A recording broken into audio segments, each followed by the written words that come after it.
오늘 본문을 통해서 이제 기적에 대하여 반응하는 이 두 부류의 사람을 놓고 같이 좀 말씀을 나누려고 하는데요. 그 전에 서론적으로 말씀을 드리고 싶은 것은 기적이라고 하는 것은 구원하고는 무관한 것입니다. 우리가 구원받을 때는 무엇으로 구원받습니까? 예수 그리스도의 이름을 믿음으로 구원받습니다. 예수님이 나를 위해 십자가에 돌아가신 것을 내가 믿어지고 그것을 내가 받아들이게 되는 순간 나의 모든 죄악은 예수님이 십자가에서 가져가셨고 예수님의 의로움이 내 안에 들어와 내가 의인이 되었다라고 하는 확증 가운데서 우리가 회복을 보는 거고 구원을 보는 거죠. 그러므로 구원에 대한 것은 기적은 구원과는 무관합니다. 내가 극적인 기적을 한 번도 경험하지 못했다 할지라도 내가 구원이 취소되는 것이 아니에요. 하지만 우리가 기적이라고 하는 것 또는 은사라고 하는 것이 우리가 필요하고 받아야 되는 이유가 무엇인가 하면 기적과 은사에 대한 것들은 구원하고는 무관하지만 기적과 은사는 구원받은 자에게 하나님께서 덤으로 주시는 선물이라는 거예요. 하나님의 구원을 경험한 자들에게는 예수 그리스도가 들어와 있게 되어 있고 예수님 안에 있는 기적이 들어가 있고 예수님 안에는 이미 은사와 능력이 들어가 있다고 하는 거예요. 여러분, 그러므로 예수님을 우리가 받아들인 사람들이 예수님 안에 있는 보너스로 덤으로 들어가 있는 기적과 능력과 은사를 안 받아들이는 게 더 이상하잖아요. 받아들이는 것이 당연한 것이고 받아들이는 것이 우리 이 땅에서 하나님께서 원래 계획하셨던 그 놀라운 일들을 아름답게 이루어가는데 훨씬 더 순조롭고 능력 있게 일을 행할 수가 있는 거죠. 그런데 한국의 기독교의 모습을 놓고 봤을 때는 한국의 기독교는 장로교적인 마인드가 더 훨씬 크고요. 실제로 우리나라 전체 교단의 70% 정도가 장로교라고 할 정도로 60, 70%가. 근데 장로교 교단은 말씀 중심이지 은사나 성령 중심은 아닙니다. 그러다 보니까 우리나라 전체가 성령에 대한 사모함 또는 기적 또는 은사, 능력에 대한 관점보다는 하나님의 말씀만 내가 알고 하나님의 말씀만 믿으면 된다라고 하는 가르침이 팽배해져 있어서 기적이 많이 나타난다든지 어떤 능력이 드러나고 은사가 나타나게 되어지면 그것을 좋게 보지 않는 시각들이 많이 있어서 일부에서는 그런 모습을 보면 다 이단이다, 잘못됐다라고 하는 것으로 매도해 가는 그런 분위기가 우리나라 안에 있습니다. 근데 이건 뭐하고 똑같는가 하면요, 구원은 다 받았지만 구원받은 자에게 하나님이 주시는 선물은 내가 안 받겠다 라고 하는 모습하고 똑같다고 하는 거죠. 그러나 여러분, 구원받은 자에게 하나님은 모두에게 다 선물로 성령님을 주시고 선물로 기적의 능력을 주셔서 그걸 맛보고 누리고 살아가도록 만드신다고 하는 거예요. 그러면 우리 삶이 예수님 안에서도 풍성하게 살기 위해서는 주시는 선물은 다 받으면 받을수록 좋습니다. 그렇잖아요. 내가 사랑하는 사람이 나에게 선물을 주는데 나는 당신이 나에게 사랑을 준 것만도 만족하고 그것만도 너무 기쁘다고 그 다른 선물은 다 필요 없다고 안 받을 수도 있겠죠. 예. 그래서 사랑이면 되니까. 하지만요, 선물 주는 사람 입장에서는요, 자기도 사랑하기 때문에요, 내 사랑을 줄 뿐만이 아니라 내 모든 걸 주고 싶은 거잖아요. 내 모든 걸. 그러면 나는 너무 사랑해서 모든 걸 선물로 주는데 상대방이 됐다고 그거 안 받으면 주는 사람 마음이 어떻겠어요? 마음이 아프겠죠. 그렇잖아요. 내가 공짜로 선물을 주는데 내 마음을 담아서 그 선물을 안 받아 마음이 아프겠죠. 마찬가지입니다.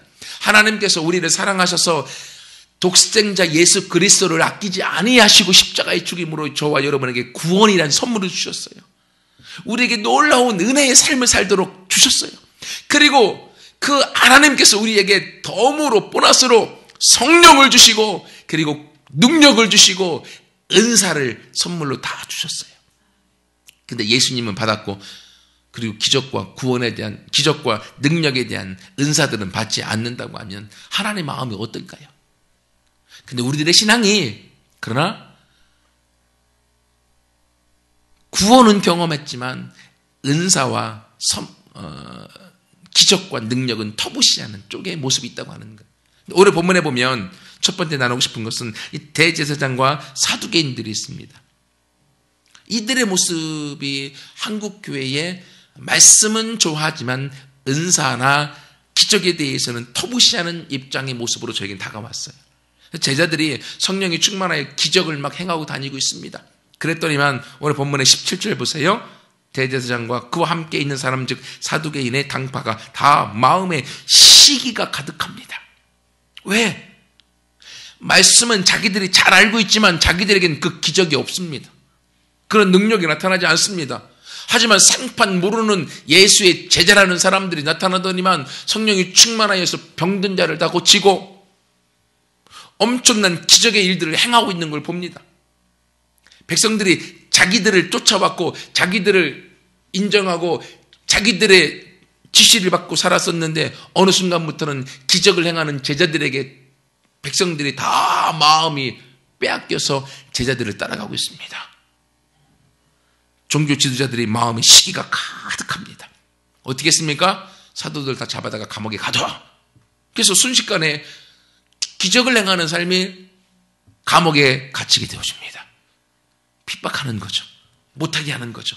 오늘날로 하면 다 갖다 감옥에 못 가두니까 뭐라고 합니까? 이단이라고 매수해서 잘못됐다라고 말하면서 정확한 근거도 없이 실제로 이단인 사람들도 있습니다. 저도 이단으로 보는 많은 사람들도 있기 때문에. 하지만 그렇지 않은 경우에도 조금만 성령의 역사와 기적들이 나타나면 이단이라고 터부시하는 눈으로 바라보면서 감옥에 가두는 일들이 생깁니다. 그래서 성도들이 거기를 못 쫓아가도록 그렇게 만들어버리는 거예요. 그리고 우리들의 말만 들어라. 하나님의 말씀만 있으면 된다.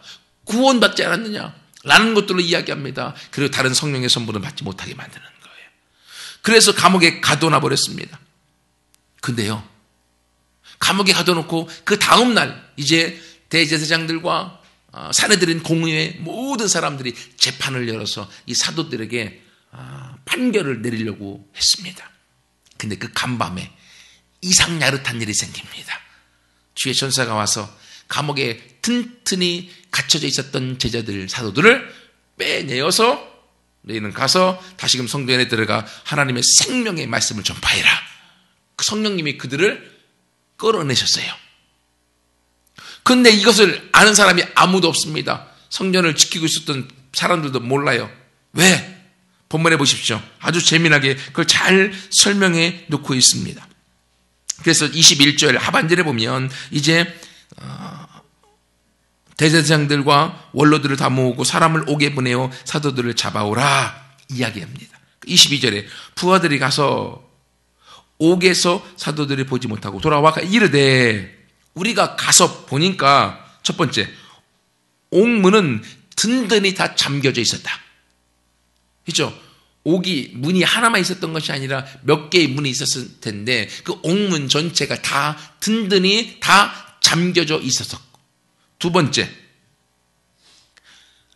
지키는 사람들은 문에서 다 서 있어서 문을 다 지키고 보안에는 철통같이 아무런 문제가 없었더라 라고 얘기하는 거예요.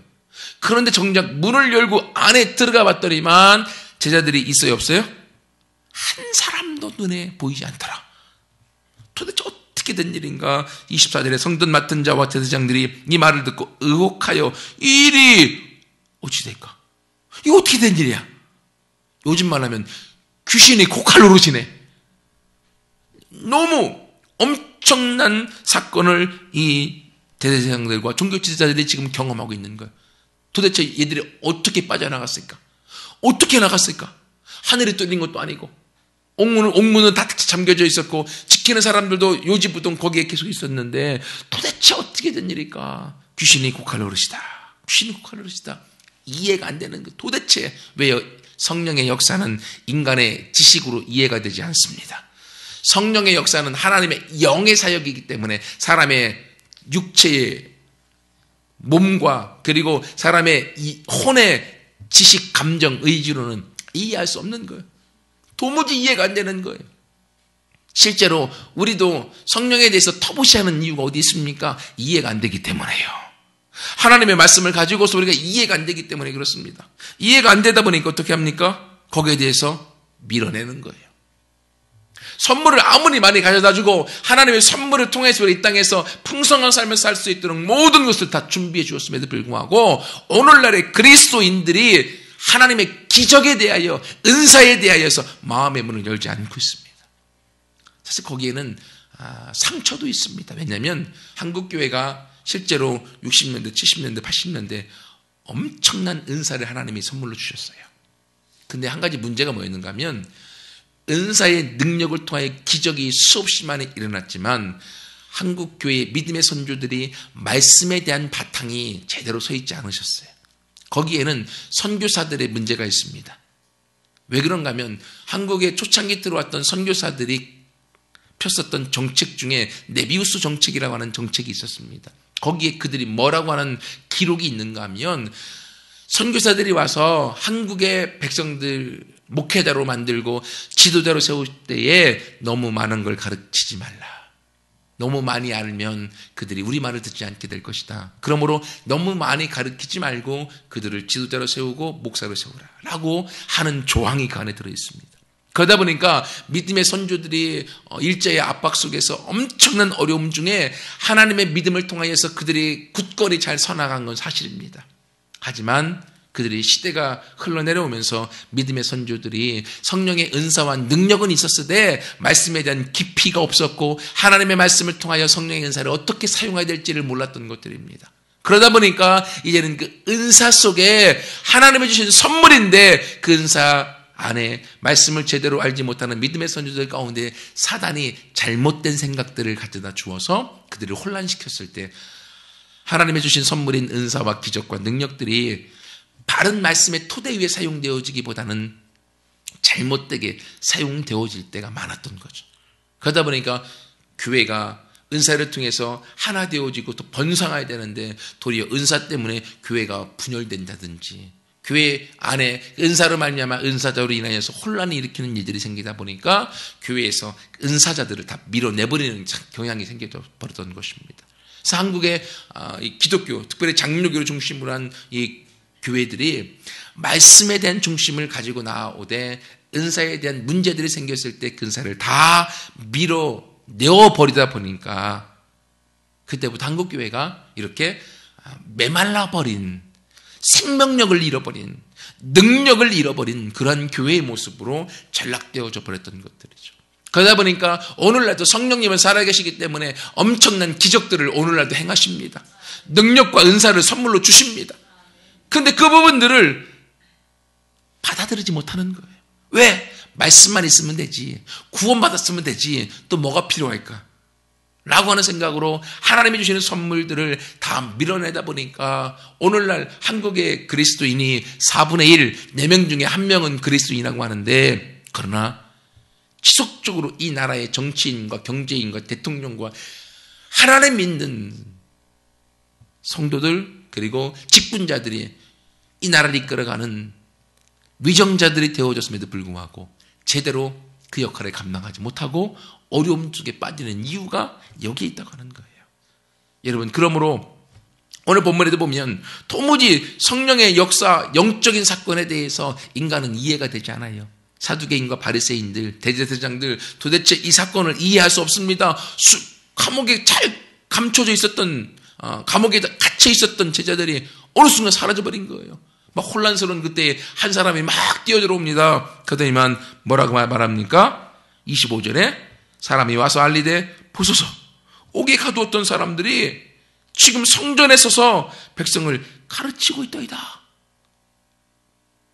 귀신이 또 곡할 노릇이죠. 감옥에 갇혔던 제자들 나갔으면 멀리 좀 도망가지. 도망도 안 가고 종교 지도자들의 범위 안에 있는 성전에서 다시 말씀을 지금 가르치고 있는 것입니다. 그래서 어떻게 합니까? 그들을 잡아다가 다시금 그들을 신문합니다. 뭘 신문합니까? 너희들에게 지난번에 예수 이름을 다시는 전파하지 말라고 얘기하고 내보냈는데 또 다시 예수 이름을 전파했느냐? 도대체 어떻게 된 일이냐? 이 일을 통하여 예수 죽인 그 사건이 바로 종교 지도자들의 잘못이라고 너희가 지금 말하고 있는 거 아니냐? 라고 좀 신문이 시작되어집니다. 아마 적어뒀으면요. 도대체 어떻게 된 일인가? 감옥에서 어떻게 나갔을까? 누구 돈을 주고 매수를 했을까? 아니면 또 다른 감옥을 빠져나갈 문이 있었을까? 거기에 대한 문제부터 해결하지 않았을까라는 생각을 개인적으로 합니다. 그런데 성경엔 거기에 대해서는 말하지 않습니다. 그리고 그들은 자기들의 의도대로 자기 중심적으로 제자들과 사도들을 신문합니다. 여전히 자기 자신이 주인인 거예요. 사실은요, 말씀을 따르고 하나님의 말씀을 섬긴다고 하는 많은 사람들의 모습을 놓고 봤을 때에 그 말씀을 쓰시고 주시니까 성령님이신데 성령의 의도대로 말씀을 이해하고 말씀을 통해서 내 자신의 말씀에 따라서 바뀌어지어야 되는 사람이 바뀌어지기보다는 내가 여전히 주인이 되어서 내 마음대로 성경을 해석하고 성경을 왜곡시키면서 나 중심적으로 성경을 인용하는 일들이 얼마나 많이 있는가 몰라요. 오늘 본문에서도 이 대제사장과 종교 지도자들 성령의 역사를 그전엔 경험하지 못했습니다. 그러다 보니까 말씀만 통독하기로 했지, 말씀만 알아서 연구해왔지, 믿음의 선조들이 말씀을 해석했던 탈무드를 중심으로 해서 미드라시와 그리고 미션을 통하여서 자기들이 성경에 대해서는 잘 안다고 자부심을 했지만 결국 그들은 자기 자신이 죽지 않았어요. 자기 중심으로 성경을 해석해왔던 것들입니다. 그러다 보니까 지금 제자들이 성령을 통해 어떤 기적을 행하느니 중요하지 않아요. 자기들의 지금의 지위와 자기들의 백성들에게서 받았던 존경의 모습들이 사라져버리는 것을 도무지 그들은 받아들이지 못하고 그 모든 사건을 일으킨 제자들을 죽이고야 말겠다라고 하는 시기에 가득하여서 성령의 역사 하심임에도 불구하고 그 모든 걸 다 밀어내고 있는 걸 우리가 보게 되어집니다. 여러분, 이것이 오늘날 한국교회의 모습일 때가 너무나 많이 있습니다. 한국교회, 하나님이 한국을 사랑하셔서 성령의 역사를 통해서 이 나라가 선교사들로 말미암아서 놀라운 부흥을 경험했고 실제로 1907년도에 평양 장제원교회 부흥, 그 전에 1904년부터 5년, 6년 다른 지역에 자그마한 엄청난 역사들이 있었습니다. 그 모든 것이 응집되어져서 평양 장제원교회에서 1907년도에 성령의 강력한 폭발적인 역사로 함께 집회를 인도하고 있던 수천의 사람들, 그러나 한 사람의 지도자가 앞에 나와서 자신의 죄를 눈물로 대중 앞에 회개하는 것이 시발점이 되어져서 그곳에 회개의 성령이 내려옵니다. 마이크를 놓고 들어가자마자 또 다른 사람이 와서 그들이 회개합니다. 또 회개합니다. 내가 누구의 것을 도둑질했습니다. 내가 우리 아내를 내비두고 다른 사람과 살림을 차렸습니다. 기타 등등. 열흘이 지나도록, 한 달이 지나도록 사람들은 계속 회개의 성령의 눈물로 그곳이 바뀌어져 버립니다. 일제 시대가 시작되어지는 그때 평양이 잘 사는 도시이긴 했지만 그곳이 성적으로 문란하여서 동양의 창녀촌이라고 할 정도로 그렇게 문란했던 그 땅 평양. 그러나 성령의 강력한 회오리 바람을 통하여서 이런 역사가 지속되어지는 순간 평양에 있었던 모든 술집이 문을 닫습니다. 모든 아가씨 집들이 다 문을 닫습니다. 왜요? 사람이 안 오니까. 다 교회로 몰려들으니까. 그래서 순식간에 평양이 동양의 예루살렘, 동양의 하나님의 임재한 도성으로 바뀌어져 버립니다. 이 사건을 봤던 수많은 선교사들이 편지를 써서 미국으로 보냅니다. 내가 지금까지 살아서 사역을 하며 하나님을 섬겼지만 이와 같은 성령의 역사를 이전에도 본 적이 없습니다. 교회사 역사상 가장 큰 성령의 부흥으로 역사로 보았던 평양 장제원교회 1907년도의 부흥. 그 성령의 역사가 이 나라의 땅을 계속적으로 내려오고 있음에도 불구하고 어느 순간부터는 이 나라의 성령의 놀라운 역사와 기적을 터부시하고 인정하지 않는 모습으로 바뀌어져 가고 있다고 하는 거예요. 이건 하나님이 원하시는 모습은 아니라고 하는 거죠. 혹 내 안에서도 하나님께서는 한민덤교회에서도 이제는 기적의 역사를 일으켜 주시려고 하신다고 믿습니다. 하나님이 그런 기적의 일들을 주실 것을 위해서 제 마음부터 바꾸셨고요. 첫 번째. 제 확신하는 근거. 두 번째는 하나님께서 이제 수요일날 산상수훈이 끝나고 나서 무엇을 할까요? 했잖아요. 하나님께서 믿음장에 대한 말씀을 강해하도록 만드셔서 그를 통해서 내 안에 기적에 대한 믿음을 갖도록 하나님이 만드셨고요. 그리고 함께 이러한 일들에 대해서 성도님들에게도 같이 함께 나누면서 오늘날 살아계신 하나님은 우리 가운데 선물을 주시기 원하시는 좋으신 아버지다. 우리가 기도할 때 하나님이 응답하여 주시고 하나님 앞에 나아갈 때 하나님께서 우리의 삶에 성령의 은사와 능력을 덤으로 더하여 주시는 분이시다. 자기 아들을 아끼지 않고 주신 하나님께서 구하는 자에게 좋은 것을, 구하는 자에게 성령을 선물로 주시지 않겠느냐. 하나님의 약속이라는 거죠. 근데도 오늘날의 교회는, 아니 오늘날의 내 모습은 하나님의 믿음에도 불구하고 성령의 그 역사와 은사와 능력과 기적에 대한 부분에 대한 사모함을 잃어버리고 그것을 터무시하는 경향들이 우리들 안에 있다고 하는 거예요. 하지만 하나님께서 오늘날 저와 여러분에게 이러한 기적의 일들을 주시기자 하심을 믿습니다. 그러면 우리의 마음의 문을 열고 하나님! 성령님이 오셔서 마음껏 저를 만지시기를 원하고 성령님이 오셔서 마음껏 저를 통하여서 이런 기적과 능력을 이루시기 원합니다. 라는 기도와 소원으로 함께 나아가는 모두가 되기를 축원합니다. 두 번째 부류는요. 대제사장들과 사두개인들은 성령의 역사를 터부시하고 받아들이지 않았지만 그러나 이 성령의 역사를 직접 경험했던 자들이 있습니다. 베드로와 사도들 29절에 나왔죠. 이들은 예수 이름을 전파한다는 것 때문에 어디에 들어갔습니까? 감옥에 갇혔어요. 감옥에. 순식간에 복음을 전하다가 감옥에 들어갔습니다. 근데요. 19절에 주의 사자가 밤에 옥문을 열고 끌어내었다 라고 되어져 있어요.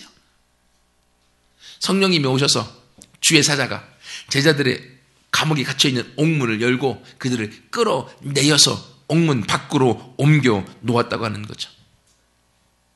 여러분, 이 역사가 어떻게 일어났는지 어떤 방법으로 되어졌는지 저희도 모르고 아무도 모릅니다. 단지 아는 사람이 있습니다. 이걸 경험한 당사자들은 압니다. 어떻게 나왔는가? 그렇죠? 놀라운 일들입니다. 근데 이 사건에 대해서 비슷한 사건을 제가 책에서 읽은 적이 있습니다. 2004년도에 나왔던 책으로 기억하는데 홍성사에서 나온 윈 형제가 지은 하늘에 속한 사람이라고 하는 책이 있습니다. 중국의 지하교회 지도자 중에 한 사람입니다. 그는 복음을 증거하다가 감옥에 갇혔습니다.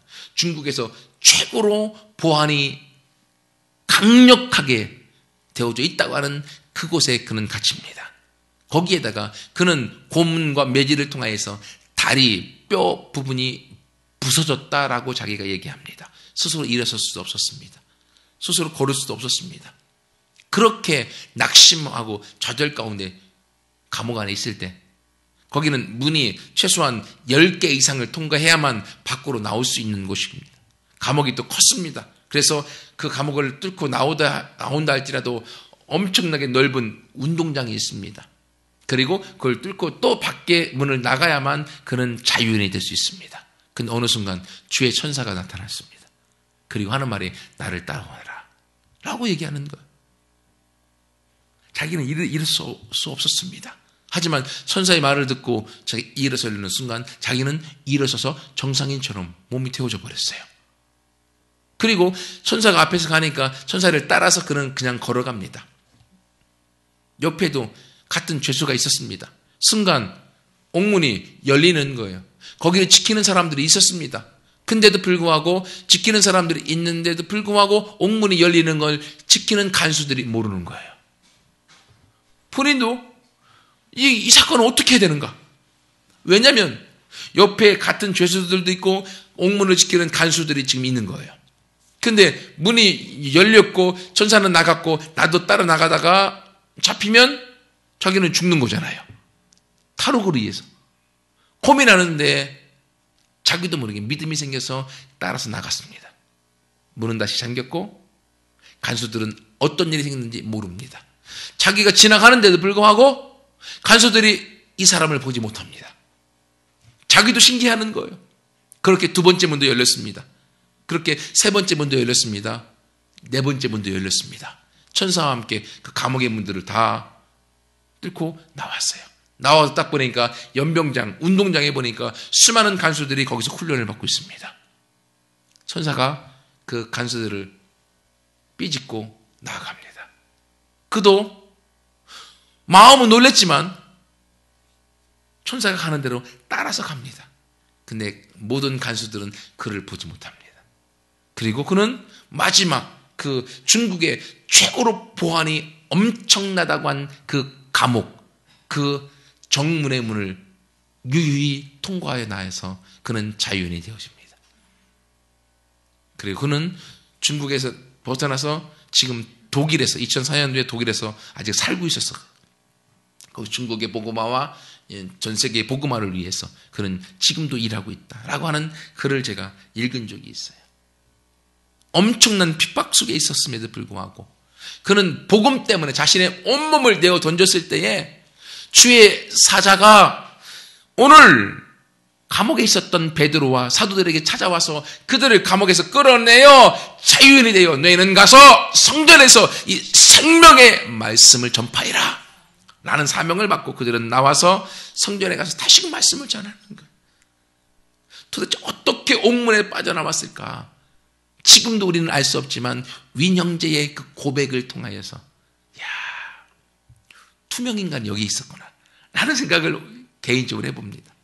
주의 천사가 함께 할 때에 영으로 그를 끌어갈 때에 아무도 그를 보지 못하는 거예요. 그러니까 옥문은 잠겨져 있지만 하나님의 성령이 그들을 끌어갈 때에 그 문이 그들을 막을 수가 없는 거죠. 왜? 영적인 존재이기 때문에 시간과 공간을 초월해서 하나님이 그들을 데리고 갈 수 있었다는 거예요. 그 순간 어떻게 육의 한계를 뛰어넘었을까? 그건 저도 몰라요. 아직도 저는 그 경험을 안 해봤으니까. 하지만 실제로 지금 옥문에서 그는 자유케 되는 경험을 했습니다. 그러므로 기적은 맛보지 않은 사람은 말할 게 아니에요. 기적은 경험한 사람만이 말할 수 있고 알 수 있습니다. 또 기적은 자기가 경험한 만큼만 할 수 있습니다. 그렇죠. 실제로 말씀드렸던 것처럼 수많은 기적들이 오늘날도 성령에 의해서 행하여지고 있습니다. 그래서 성경에 보면 다윗이 그런 말을 하죠. 시편에 너희는 여호와의 선하심을 맛보아할지어다. 하나님이 얼마나 선하신지 내가 경험해야만 할 수 있다. 하나님 너에게 주시고자 하는 은사와 능력의 크심이 무엇인지 내가 경험하여 알기를 원한다. 마태복음 28장에 보면 예수님께서 마지막 승천하시기 전에 제자들에게 이야기하십니다. 너희는 가서 모든 족속으로 제자를 삼아 아버지와 아들과 성령의 이름으로 세례를 주고 내가 너에게 분부한 모든 것을 가르쳐 지키게 하라. 세상 끝날까지 내가 너희와 함께 하겠다. 근데 그 이전에 예수님 말씀하십니다. 사명을 주기 전에. 뭐라고 하십니까? 아버지께서 나에게 하늘과 땅의 모든 권세를 주셨다. 그 권세를 가지고 내가 너희와 영원토록 함께 하겠다. 그러므로 너희는 가라. 라고 말씀하시는 거예요. 여러분, 하늘과 땅에 다스리고 통치하고 이끌어가는 모든 권세가 누구에게 있습니까? 예수님에게 있습니다. 근데 그 예수님이 지금 어디에 있습니까? 저와 여러분의 마음속에 있어요. 그러면 그 예수님이 우리에게 구원만을 주시는 분이 아니라 그 예수님 안에 있는 기적과 하늘과 땅의 모든 권세와 능력들이 우리들 안에 보너스로 들어와 있는 거예요. 우리가 믿음으로 말씀에 의지하여 사용할 때 그것들은 우리 가운데 경험케 되어지는 줄 믿습니다. 여러분, 그것을 경험할 때에 하나님의 아들과 딸로서 하나님을 섬기는 것이 얼마나 행복하고 기쁘겠습니까? 아마 지금까지 예수님 믿고 살아오시면서 이렇게 베드로와 사도들이 경험했던 기적 말고 나만이 경험한 기적들이 있을 수 있어요. 자그만 거라도 괜찮아요. 그러나 그걸 통해서 우리가 알 수 있는 것은 무엇입니까? 하나님은 기적을 행하시는 분이시다. 하나님 나에게 아주 자그만 것이랄지라도 기적을 주시는 분이다. 우리는 경험해서 알잖아요. 그러면 우리가 볼 때는 작은 기적일 수 있습니다. 하지만 작은 기적을 행하신 하나님은 살아계시는 분이고 그 살아계신 하나님은 성경에 역사했던 모든 일도 행하셨던 하나님이고 그러면 그 하나님은 오늘날 더 크고 우리가 상상할 수 없는 기적도 행하시는 분이다라는 믿음을 가질 수 있는 거죠. 여러분, 그 믿음을 통하여서 약속의 말씀을 가지고 나아갈 때 이 기적의 능력은 오늘날 저와 여러분의 것이 되어질 줄 믿습니다. 하나님은 선물로 주려고 하는데 안 받을 필요는 없잖아요. 선물로 기적을 주시고 선물로 능력을 주시고 선물로 하나님께서 우리 가운데 이루어 놓으신 많은 것들을 우리가 맛보기를 원하시는데 우리가 믿음으로 마음의 문을 열고 손을 뻗으면 그 선물은 저와 여러분의 것이 되어집니다. 오늘날 나타난 베드로와 제자들이 경험한 이 기적의 하나님은 바로 저와 여러분의 기적의 하나님임을 믿습니다.